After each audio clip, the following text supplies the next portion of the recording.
Buenas noches, señores. Empezamos este lunes tan compostelano, con esta lluvia tan nuestra, para hablar de algo también muy nuestro, La Casa de la Troya. Ya saben ustedes que esta novela, que refleja el Santiago de primeros de siglo, fue llevada al cine. Estamos casi hartos, diría yo, entrecomillado, de ver esa película de Arturo Fernández, dirigida por Rafael Gil, de los años 50.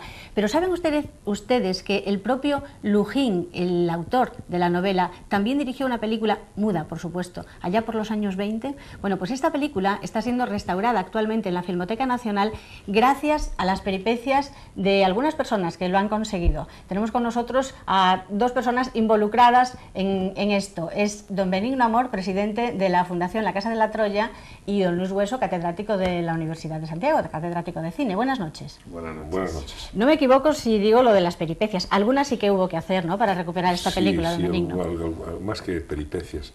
Yo creo que en un momento determinado nosotros necesitamos tener una copia de esta película y no la conseguimos por ninguna parte. Entonces no fue una peripecia, fue una osadía de dirigirme a la Filmoteca Nacional y pedir una copia. Me dijeron que estaba loco, pero después de mucha insistencia, después de varios viajes que realicé a Madrid con este mismo fin, conseguí la película y la tenemos y está ahí. Consiguió porque el que la sigue la consigue, si no, claro no la tendríamos. Claro que sí. Bueno, y hablaba yo de película muda, aunque al señor Hueso no le gusta decir que es una película muda, porque de hecho no es el lenguaje de los sordomudos, ¿no? Ese es el argumento. No, técnicamente nosotros preferimos llamar las películas silenciosas.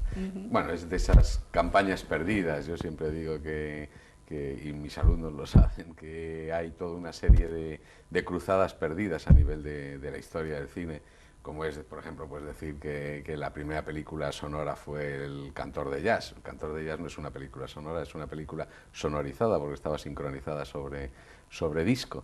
Pero bueno, son batallas perdidas. Demasiado sutil, pero en lo que respecta al vulgo, lo de película muda, ya saben, no digan nunca más película muda, digan película silenciosa. Bueno, y por cierto, ¿cómo está la restauración de La Casa de la Troya? La restauración se está realizando en este momento en Filmoteca Nacional, con el apoyo del CEGAI, del Centro Galego de Artes da Imaxe, que es el que adquirió los derechos de la película.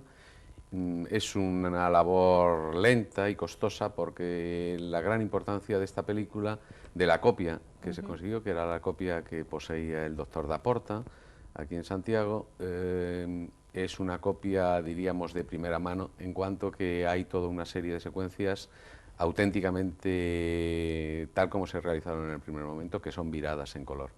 Esto es una ventaja inconmensurable porque nos podrá facilitar el conocer la película original tal como era en el momento del año 1925 cuando se estrenó, pero claro, el proceso del laboratorio es mucho más lento, es un proceso prácticamente, bueno, y sin prácticamente artesanal, en el cual hay que realizar primero un proceso de revisión de todo el celuloide, de la estructura del celuloide, revisar la sensibilidad y la dureza que pueda tener antes de hacer todos los procesados químicos para poder luego realizar el telecinado de la película de la manera más perfecta posible. El hecho de que nosotros tengamos una copia cedida por don Benigno Amor de esta película, pues también tiene su mérito. ¿Cómo consiguió usted hacer la copia?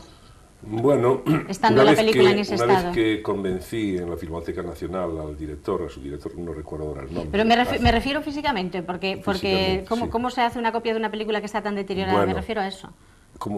¿Te refieres a la que conseguí yo? Sí, tuvo que trasladar la película a un laboratorio. No, es decir, la Filmoteca Nacional trasladó la película a un laboratorio de Madrid, Entonces, a través de la Filmoteca Nacional, la Filmoteca me facilitó a mí esa copia, pero fue un traslado de la película al laboratorio, ¿no? ¿Y podemos hablar de valor cinematográfico en este caso?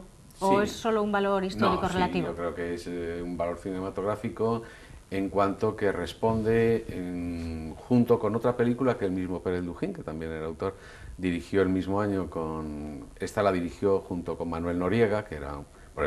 Pérez Lujín no era director de cine, evidentemente, era novelista, y el mismo año 25 realizó la adaptación de otra novela suya muy famosa que era Currito de la Cruz. En los dos casos consiguió el apoyo, en el caso de La Casa de la Troya de Manuel Noriega y en el caso de Currito de la Cruz de Fernando Delgado, que era uno de los grandes directores de la época. Y lo importante fue cómo fueron dos grandes éxitos, dos grandes aportaciones a mediados de la década de los años 20 de un cine de gran arraigo en España, pero sobre todo también que responde muy bien a lo que era la fuerza de la literatura española dentro del cine, no solo español, sino mundial. No podemos olvidar la importancia que tenía en los años inmediatamente anteriores y en esto un director español como Blasco Ibáñez, que estaba siendo adaptado en todo el mundo y, por ejemplo, en el propio Hollywood, la primera versión de Los Cuatro Jinetes del Apocalipsis, que había sido un éxito mundial. Y no resulta excesivamente literario, si me permites, ver esta película, porque hay 5 segundos de imagen y después subtítulos, y subtítulos constantes. Intertítulos, bueno, exacto, intertítulos. Sí, bueno, eso es una fórmula muy de la época, en la cual los cineastas, y sobre todo en este caso se nota por la presencia del propio autor de la novela, no confían excesivamente en la fuerza de la imagen. Evidentemente, en la década de los años 20 se están produciendo una evolución muy importante en muchos países, y en la propia España se va a producir también en estos años por parte de algunos cineastas, de ir reduciendo los intertítulos, los textos, y expresar más con la imagen, conceder a los autores y al ambiente que se refleja la fuerza de los sentimientos, de las vivencias, etcétera, para que el espectador comprenda.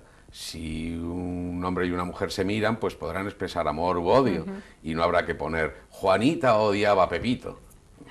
Además, hay que tener en cuenta que en aquella época, bueno, el nivel de analfabetización, un montón de analfabetos que había en España. Sí, bueno, era uno de los problemas en todo el mundo, el índice de analfabetismo, y entonces el impedir o dificultar el seguir estos textos cuando eran textos muy largos. Entonces siempre aparecían también los comentadores de las películas, que fueron muy importantes y que iban enriqueciendo. Mira, estamos viendo, exacto, imágenes de Fonseca, de cómo era en aquella época, forzado entre la alegría estudiantil. No, esta es la facultad ahora de Geografía. A clase, señores.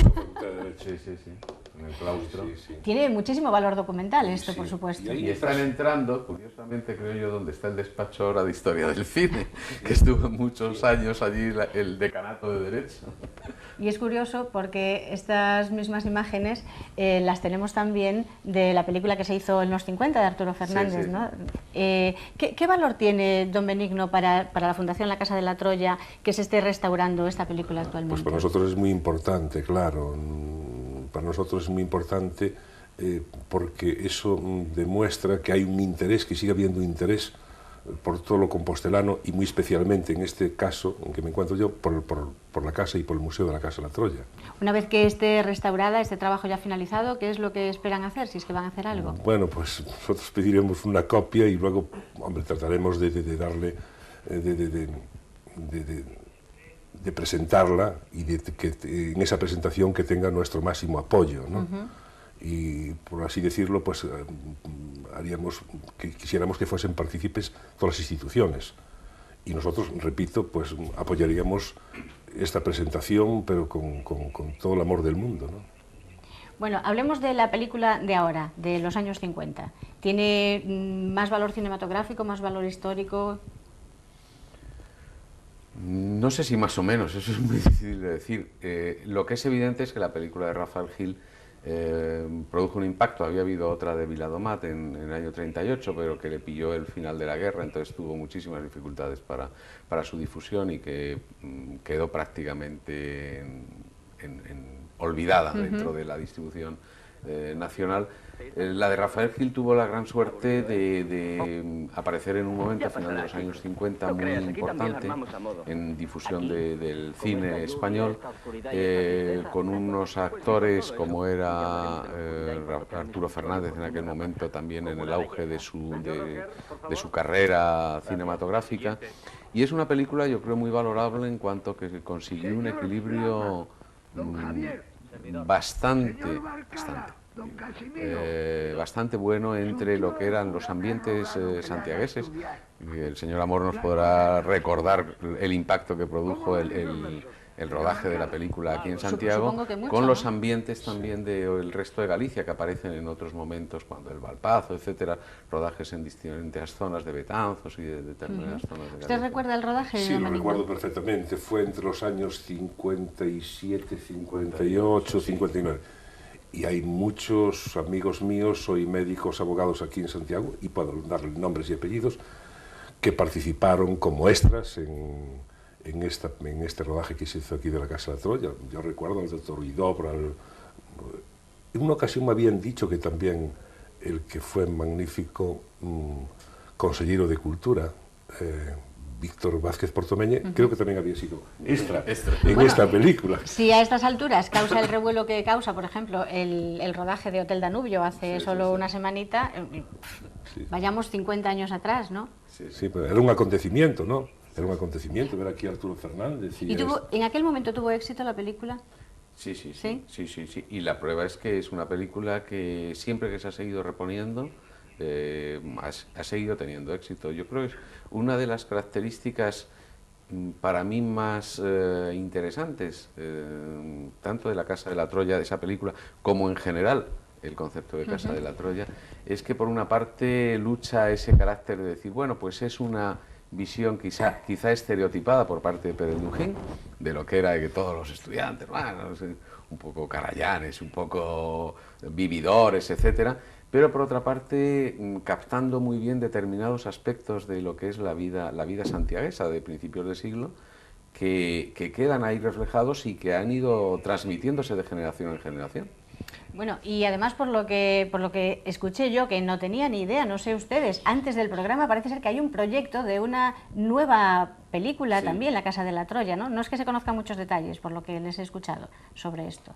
Sí, estuvo aquí hace poco Pachi Andión y Jordi García Candau interesándose por la preparación para la nueva película que ellos querían realizar. Bueno, pues... No sé si el profesor... Sí, a mí me lo comentó el rector Darío Villanueva, que habían tenido contactos con él para ver la posibilidad de rodajes en determinados locales de la universidad, porque claro, sería muy interesante el verlos en el momento actual.